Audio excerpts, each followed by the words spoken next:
Hello, this is the Veterans History Project. My name is Walter Little. It's April 29th, 2016, and we're at Metro East in Gresham, Oregon. Today we have with us Mr. Bill Dennis. Mr. Dennis, Pleased to meet you. Glad to be here. So, give us a little bit of history about you. Where were you born, grew up? I was born in Portland, Oregon, and I grew up in Gresham, Oregon. I went to Gresham from first grade through the end of my sophomore year, and then I was transplanted back to Kansas City where I finished high school. After I finished high school, I came back to Gresham, Oregon, where they were just starting a college called Mountain Community College, and so I came back to go to college. It was an exciting thing to go to college here because they were just starting the college, and when I started college, we were in trailers in the old fairgrounds, and they hadn't even broken ground on the college. And at the spring quarter, we went out to the groundbreaking and where the college now stands. And then I just ran out of money and wanted my GI Bill, so I joined the Army. And when I came back, there was this big, beautiful college all built. So that was quite an experience. So Mountain Community College opened up and started having students and stuff before they bothered to build the college. Yeah, they were actually using trailers and the old fairground pavilions to get things started. It was a startup college, basically. It was really, really pretty small at the start. And they had all their funding, and like I say, by spring term, they were breaking ground. And then 2.5 years later, when I got back from Vietnam, the college was actually built. So, do you have brothers, sisters? I have a sister in Kansas City, my brother, and a brother in Salina, Kansas. And my other brother passed away last October. I'm sorry to hear that. Yeah. My older brother was in the Navy. He was also in Vietnam, but he was up in Da Nang. I was down around Saigon area. So we were there at the same time, but we never got to see each other when we were there. My family moved back to Kansas City, as I said, when I was 16, and my whole family stayed there. I came back here to go to college, and I've been here all my life. So why did you decide to go into the military? My family was pretty poor, and I'd always had it drummed into my head, if you want to be successful in life, you got to go to college. If you don't want to grow up to be poor, you got to go to college. And from the time I was just a little bitty kid, I had that drummed into my mind. And so I came back, I had some savings and some money from a relative and started college, but I just wasn't going to be able to make it. And so I thought, well, the GI Bill's the way to go. So I joined the Army. And the GI Bill back then, that was enough money to pay for how much college? Well, I think my monthly benefit was $149, it seems to stick in my mind, and a month, and that would actually pay my rent and my tuition. And what year would this have been? That would have been, well, when I got out in 1970. 1970, okay. So I was actually able to get a roommate and have a small house to live in, and I could pay my rent and my tuition and gas money, and had to get a little bit of a part-time job to be able to eat. But so did it last you through college then, or it lasted me through? It took me almost 10 years to get my 2-year associate's degree because I kept changing my major. I didn't really know what I wanted to be when I grew up, and so I would go to school for 2 terms and go, I don't think I want to do this, and I would change my major. And then I get a job and work for a while and go back to school and get a job. So it took me almost 10 years to get my 2-year degree, but it did pay for it. It was sufficient to do that. Well, that's a good reason to go in. So which branch did you choose? I chose the Army. I was actually raised by an uncle, and he was in World War II in the Army, and so there was no... I actually had an opportunity to join the Navy Reserves, but it was never a decision that had to be made. I was always going to go Army if I went there in the military, and so that's what I did. Do you know what theater he served in? I know that he was Europe, Pacific? a medic on the beaches of Normandy. Okay, so that'd be Europe. Yeah. So I've come to learn a lot about PTSD, and I realize kind of why he had all of his problems, because he suffered badly from it. Mhm. I think I've learned a lot from seeing the other veterans and things, and from what I'd seen, knowing it helped me understand his emotional problems. Well, back in World War II, PTSD had a major stigma against it. People thought that, oh, those were the fakers and, Yep. and stuff like that. Yep. Didn't really understand the condition and how Yep. it affected people. Yeah, we've come a long way. Come a long way. So you chose the Army, and where'd you go to basic at? Fort Lewis, Washington. I joined August 1st and went up to Fort Lewis for our 8 weeks of basic training. Went immediately from there to Fort Belvoir, Virginia, outside of Washington, D.C., for generator repair school, Powerman. And within a week after graduating from that, I had my orders to go to Vietnam. The timing was such that I was actually home for Christmas, which was kind of nice. And so I got to be home. I got my first leave, got a 30-day leave before I went over, and was home for Christmas and my birthday. So that was pretty good. Went directly from training to Vietnam. Went to what ended up being my duty station for the entire career I was in. I went to a headquarters company on Long Binh and started working in the motor pool. So where's Long Binh? Long Binh was outside of Saigon. It was actually across the main highway from Bien Hoa. And it was probably, not probably, it was the biggest Army base in the country. It was a small city of its own. And it was pretty safe. We really never experienced, even through the Tet Offensive of '68, we never really experienced what the people in the smaller bases had to go through. Most of our combat was being out in the bunkers. When you drew guard duty like every 3 days, you had to go out and man the perimeter, and we were very seldom attacked. What we got more than anything else was maybe some mortars and rockets lobbed in on us. So, Ever any real damage from them? there was a few people that got hurt. I didn't. I came back with no war-related injuries, but yeah, a few people got hurt. But it was so random and so rare. So it was mainly sniping at you then with the mortars. That type of thing, yeah. And that was mostly at night. They'd go out at night and just lob them in. You could go up and you could watch the perimeter. You would see the Hueys out there laying down fire around the perimeter, because there was some action around the perimeter in cases, and you'd hear you could hear the machine guns and some explosions and things. But all in all, where I served, it was for being in Vietnam, it was pretty good duty. It wasn't like the guys out in the infantry out slogging through the rice paddies and being under fire, daily.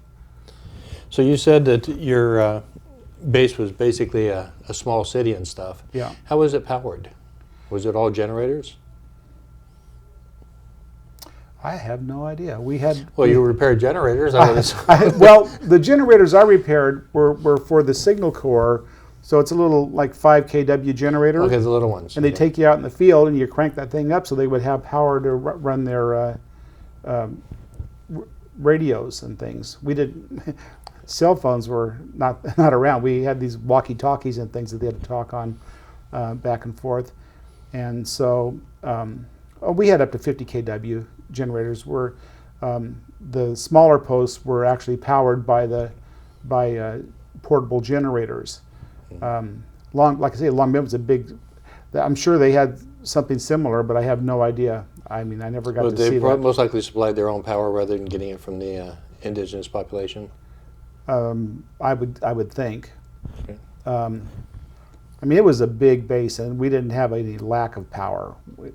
We had. So what were your the arrangements for your living there? We had Quonset huts. When I first got there, it was just rows of bunks, one on top of another. I seem to think there was like 20 bunks on each side of the room. And So Quonset hut, that's basically a half cylinder which holds a platoon then? yeah, basically, yeah. Our motor pool had the one side, and the cooks and the people who ran the mess hall had the other when I first got there, and it was all open. And over a period of time, they let us make them into some rooms so we'd have a little bit of privacy. When I got there, it was just out there in the open. And one of our jobs that we had to do was sandbagging everything in, making it a little safer for everybody. So that we get done with our regular work, we have to go out and fill sandbags and build some protection around our homes. And of course, if you can see the picture, there's our bunker that we had. If the sirens went off, we would all go out and get in this bunker. And the guy here on my right, you said you had a relationship with him. He was a major friend of yours? Yeah, like I said, I was there almost 2 years, 3 months, and some days. The one fellow, Dan, he was my roommate for almost one full entire year, and his job, I worked in a motor pool, so work in the motor pool, guard duty every third day. Sundays usually, if there wasn't anything major going on, we could actually get a day off. But if you had guard duty, when you got off with guard duty, you're allowed to have some time off. And so my roommate Dan was the M&D driver, which is mailman, and he would take the mail to all of the little posts out around the area, Phuc Vinh and Vung Tau and all those little towns where they had smaller units, smaller motor pools and signal units in them. And so he would get guys to ride shotgun with him. Well, he knew a lot of the local places to go to where it was safe to stop and have a bite to eat, or shops you could go shop in. He knew where a lot of the temples, the Buddhist temples, which were really beautiful, even in the war zone, it was really beautiful. And he'd take me by and show me those places and meet a lot of the civilians and go to places that people wouldn't normally go to. He was very adventuresome. I was a little less. So you said originally that your MOS was Powerman. You went over there to work on generators, but they had too many people doing that? They had too many power men, and we weren't. It was kind of unusual for the military, but they asked me, did I want to go transfer out where they needed a power man, or did I want to do OJT as a wheeled vehicle mechanic? And I said, well, I'd like to expand myself. I'd rather stay where I'm at, and because I'd gotten to know people and was comfortable, and so I OJT'd as a wheeled vehicle mechanic. So if you transferred out, there's a chance you could have gotten to one of those little bases to get shot at all the time. Yeah, yeah, I guess there is that. So it's probably a good option to stay there if you could. Yeah, it made it a more rewarding reason to stay there. I got into,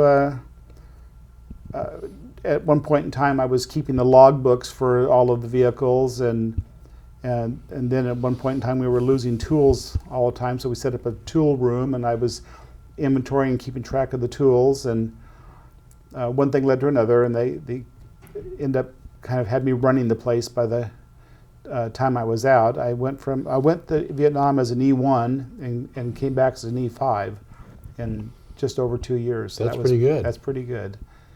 So about how many vehicles were you responsible for, and what were they?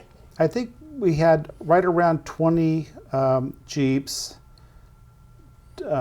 only a couple of 3/4 tons, and we had probably close to 20 deuce and a halves in the motor pool, and then we had one wrecker that was assigned to us, but it was out in Wrecker, you mean tow truck? tow truck, yeah.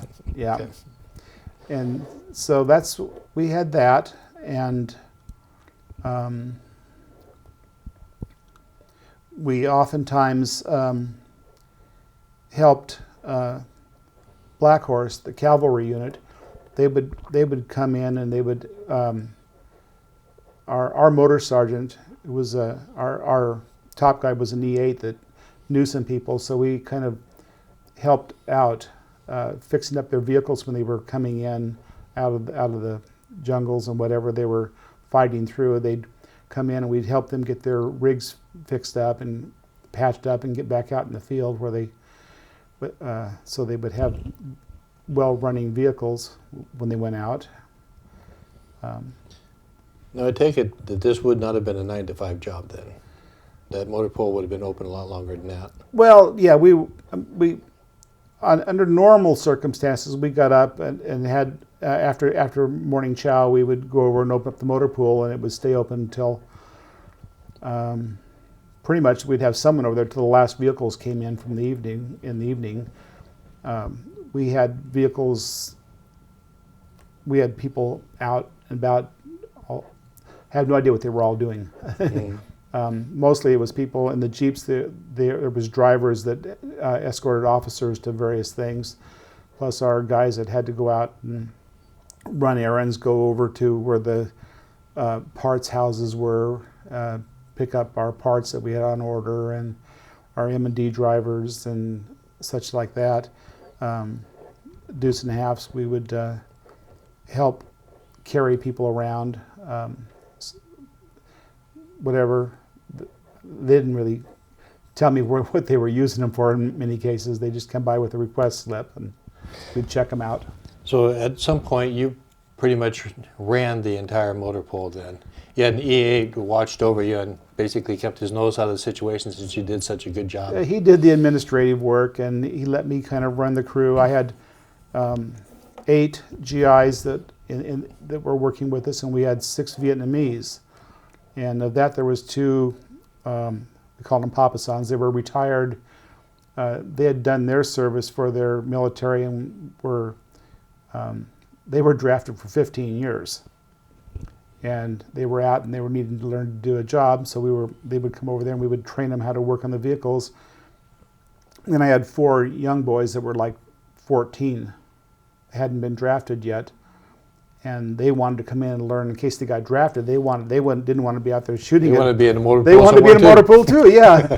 And so that was quite rewarding. I didn't really learn much of the language. I more helped them learn a little bit of English. But between our guys and them, we kept that motor pool real straight.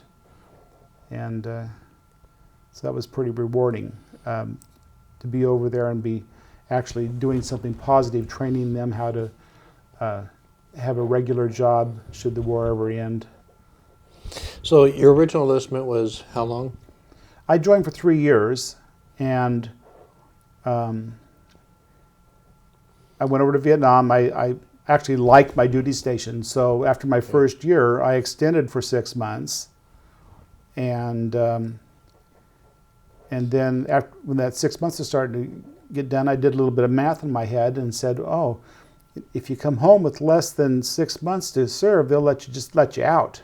They don't want to mess around with you for that much time when you're already short and you're getting out anyway. So I said, well, if I extend another, so I figured it out and I extended enough. It was 6 months plus, but like 8 months away on my second extension. So I was basically there 2 years and 3 months and some days. And I got to get out when I got home. Now, you said one of the benefits of re-enlisting, besides if you have less than 6 months getting to go home right away, was that they give you more R&R. Yeah, your first year you get 2 R&Rs, assuming that your commander can let you be gone. And did he? In my case, yes. My first year I went to Australia once and Hong Kong once. And then with the next 6 months that I extended, I got 2 more. So I went back to Australia and I went back to Hong Kong. And then on my next extension, I wanted to go back to Australia because I'd met some people there. And so I went back to Australia one more time. So what were the days like over there? The what? The days. Oh, You weren't in uniform all the time, were you? no. One of the things that people like to do is when you weren't working, get rid of your Army duds and put on your civvies. It was hot, even in their winter. It was hot. We had rain and sun. And if it was rain, it was warm, so you It was still a want to warm be in rain. shorts. A lot of guys took their showers out in the rain with the bar of soap.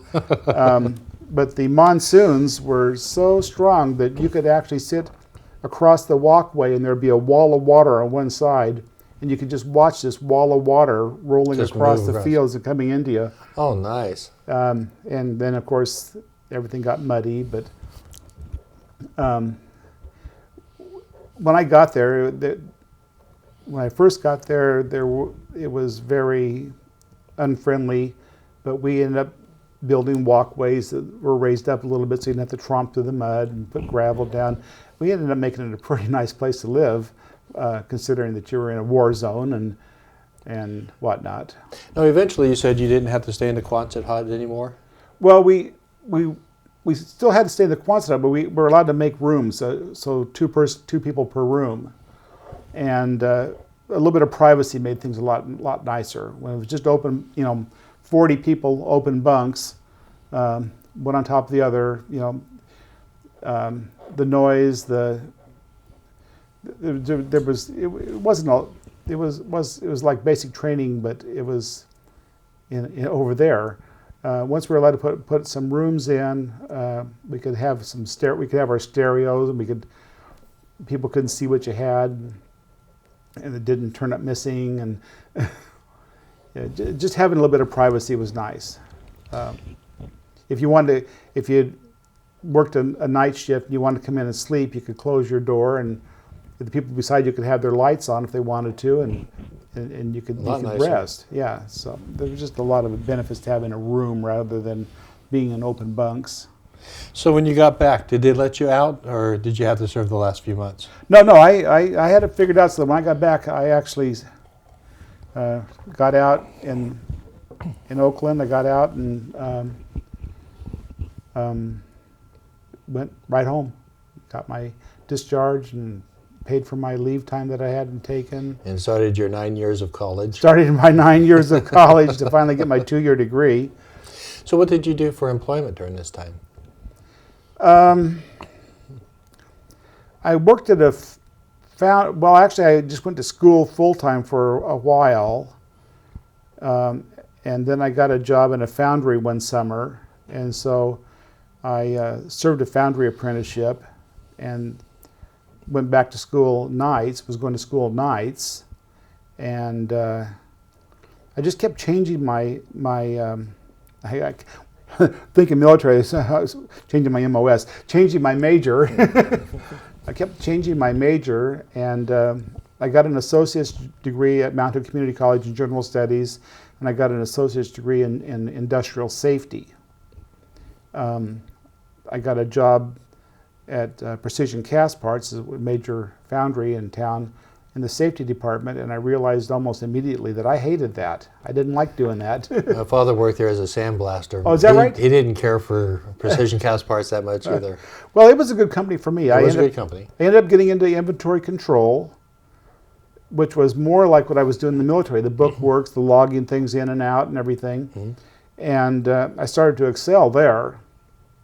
And Precision Castparts, actually, I'd already used up all of my GI Bill, but Precision Castparts actually had a program where you could get your bachelor's degree. They would pay for your courses after you passed them if they were related to your work. So thanks to Precision Castparts, I ended up getting my bachelor's degree in business management. Nice. Now, were you single at this time? Was I what? Single. I was single up and, let's see. I got married when I was like 35. I was really focused on getting an education and I started buying a house while I was buying a house, but I just had a hard time deciding now what I had that same thing that got me to convince me to join the Army to get my GI Bill. I was just still focused on getting a college degree. And when I met my wife, How'd you meet her? and we were playing darts. And so you were at a tavern then? We were, playing yeah. We were. I actually played darts professionally for a couple of years. But I met her because she was playing darts and I was playing darts, and that's where we met. But she was all about helping me get my degree, and she had a son and a daughter that were with her husband. She was divorced. It was with her husband because she didn't know what she wanted to do when she grew up either, and so we kind of helped each other go to school and get a little stability into our lives. And Now you had mentioned that she had been married previously, but this is your first and only marriage, correct? yes, yeah, And how long have you been married now? it's going on 30 years. Congratulations, that's amazing. Yeah. And you have children? My wife had a son and daughter when I met her, and Their names? Ben and Ginger, and they call me Dad. Very good relationship with them. Actually, have a good relationship with her ex-husband and his wife. We all get along well. We get together for holidays, and they've stayed with us when they're in town, and we've stayed with them. Everybody's just gets along, and Ben has a son and daughter, and Ginger has two sons and two daughters, and so I've got 6 grandkids. The oldest is a junior in college. My gosh, I can't believe I'm that old. And the 2 youngest grandkids are 12 now. They're going to be teenagers here shortly. So, Did any of your children go into the military? not yet. Considering it? Well, the stepson, Grandchildren. the grandchildren might eventually, but I don't think they're going to. I'm not really recommending it to them if they can get their education without doing that. And I went to basic training in 1989. I went in as an E3. I was in my own room there were 4 of us in the room, but we all had our own wall units and our own bathroom in the rooms and stuff. But when you went in, things were considerably different. Yeah. You go in and I can't imagine going to basic drill training and having that. sergeants weren't allowed to touch us. They weren't allowed to call us names or anything. And I'm sure it was a lot different back when you went in. It was a lot different when I went in 1968. Vietnam was really going strong, and there was a lot of guys being drafted. There was, it was. Were you afraid of getting drafted? No, not at all.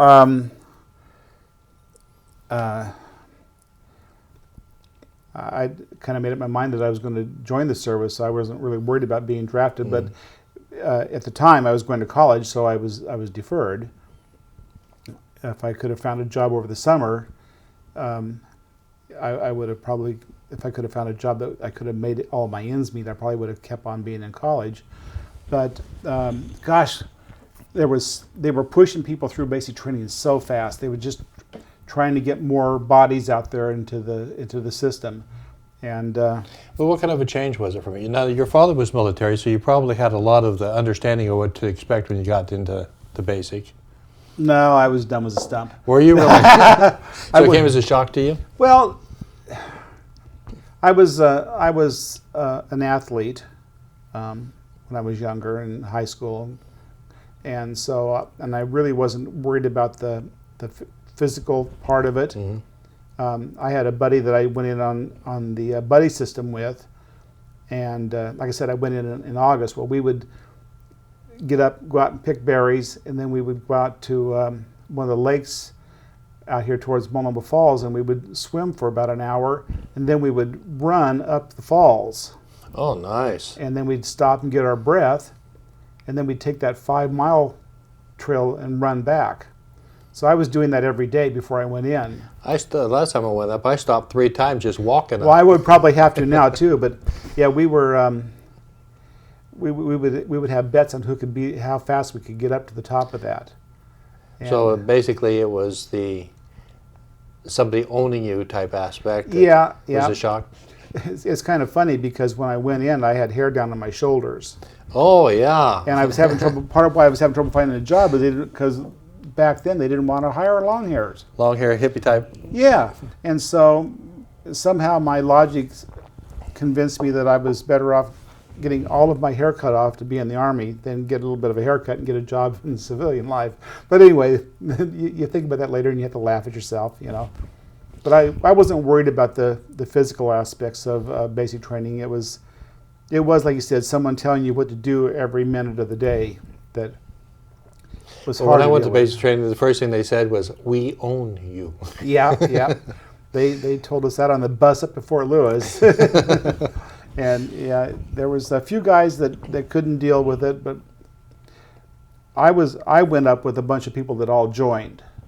So we were kind of the gung ho guys, and we took a lot of pride in showing up the draftees on all of the trainings and everything.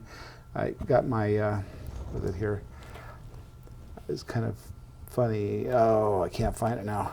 What did I do with it? So you were one of the people they had to keep up with then. They had to keep up with us. Yeah, we took great pride in because we all joined. We were all RA, regular Army. Mm. We weren't the draftees, and so our unit really kind of excelled. Shined. Yeah. I don't know if they gave us any breaks on it or not, but because of it or not, but we were all kind of happy to be there. It was. Besides the GI Bill, what would you say you benefited from being in the military? I tell the kids a lot that you really need to go out and see what the rest of the world looks like. Getting to Hong Kong, getting to Vietnam, getting to Australia, just get out and see that all of the world isn't like what we have right here in the good old USA. Now, Vietnam was a war zone back then, but it was still beautiful, wasn't it? Beautiful country, absolutely beautiful country. My son-in-law went over about 10 years ago with a group from Eastern Washington and went over on a cultural, a farm labor farming thing and they got to go to China and Vietnam, and he said it was just absolutely beautiful in Vietnam. I thought it was too. I had a lot of pictures. Like I was saying, even with the war going on, some of their temples, some of their Buddha temples were just beautiful and well maintained, and even during the war. But you go through the towns, and my goodness, there's people. I mean, living in literally cardboard houses, boxes. and it's just amazing. So the poverty level there was tremendous. Yes, yes. I mean, I'm sure there's people here that are living in some very impoverished conditions, but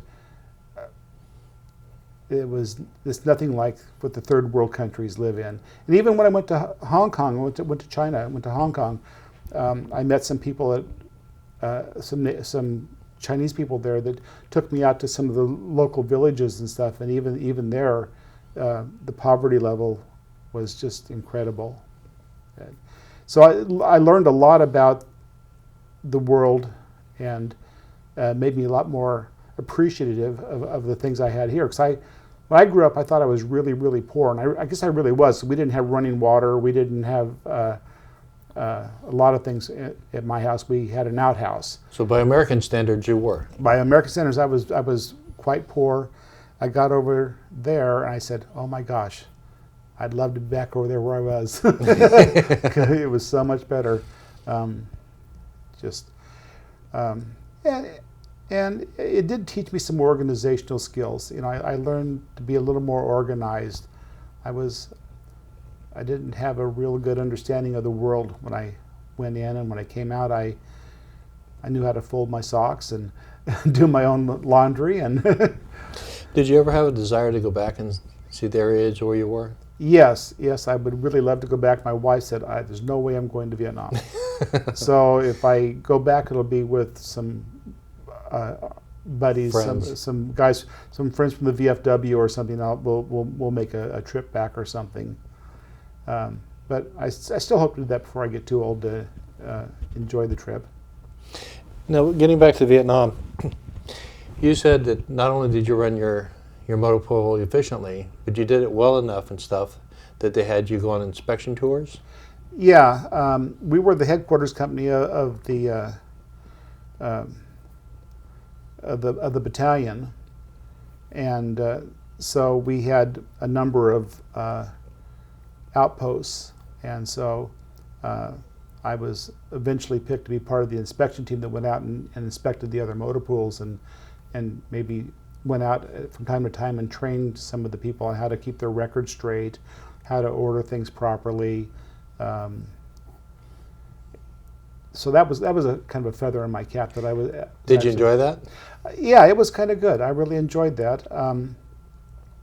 I know from some of the people that inspected us when we had a general inspection, they were kind of asses. And I said, well, if I go out, I'm going to ding them if I have to, but I'm going to explain what they can do or how to do it better. And so how it'll benefit them. Yeah, help them. Don't just tell them learn, but don't offer any. Right. So what I did was, if the person seemed to be interested, I would make an appointment and maybe go back out later and kind of help them get things straightened out and show them how to do things. So what is it you do for a living now, or are you retired? I am retired now. What were you doing? I served my foundry apprenticeship, and then I went into the safety. Then I went into inventory control and planning and scheduling. So I spent most of my career planning and scheduling. So all the detail work you learned to do in the military really transferred over for you. A lot of it transferred over, yes. That's excellent. And it took me a long time to understand that that's what I really enjoyed doing that. After trying to be a foundryman and trying to do this and trying to do that, and at some point in time it kind of clicked when I started doing some of the inventory control work that, this was really my niche. I actually was good at that when I was in the military, and I really enjoyed doing it, and so it just kind of fell into it. It was good. Well, is there anything else you'd like to share with us? No, I think I probably talked enough. Well, Bill, it's been a pleasure having you on the show. Thank you for having me in. And it was very interesting, so I really enjoyed that. Thank you. And I'd like to thank you on behalf of our country for serving us so faithfully. Motor pool may not be, behind a gun on the front line or something, but how are they going to get there if they don't have a good motor pool and get back out and stuff? You have so to have it's the vital. support people. It's vital to keep that Yeah. equipment running, Yeah. and you did that, and you did it well, and we thank you for that. Thank you. That's it today for the Veterans History Project. Thank you for joining us.